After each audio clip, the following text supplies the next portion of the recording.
Como é que eles poderiam se tornar agentes de transformação no reino, do reino na sociedade?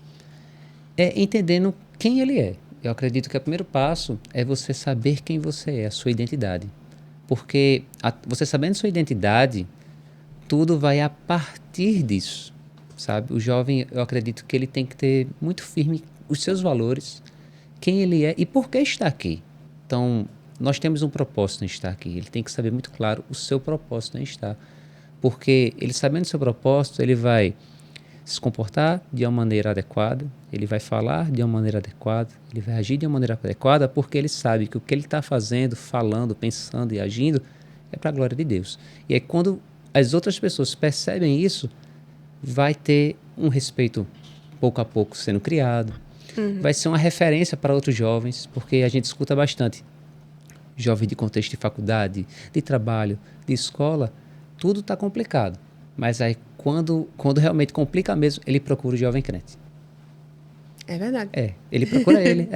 Às vezes, o jovem crente não pode rir de certas situações. Olha, ele é o crente, riu disso aqui. Não pode. Ele é uma vitrine muito grande. Mas pode ter certeza, quando aquele jovem que nunca aceitou Jesus, que nunca reconheceu, que não tem o temor, quando ele realmente está passando por uma situação difícil, é esse jovem que ele vai buscar.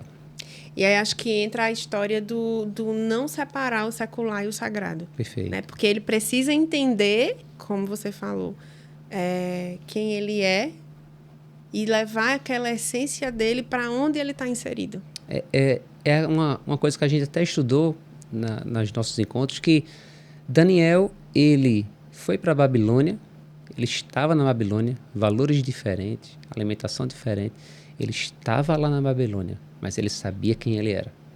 E o fato de ele saber quem ele era, ele não negociava isso com ninguém, embora que ele precisasse ir para a Cova dos Leões. Né? Então, o jovem hoje, ele está na faculdade, ele vai para valores diferentes, situações difíceis, ambientes de trabalho que são tóxicos às vezes, mas o fato de ele estar ali não quer dizer que ele pertença inteiramente àquele lugar. Exatamente. Então, ele pode ser diferença onde quer que ele esteja, desde que ele saiba quem ele é.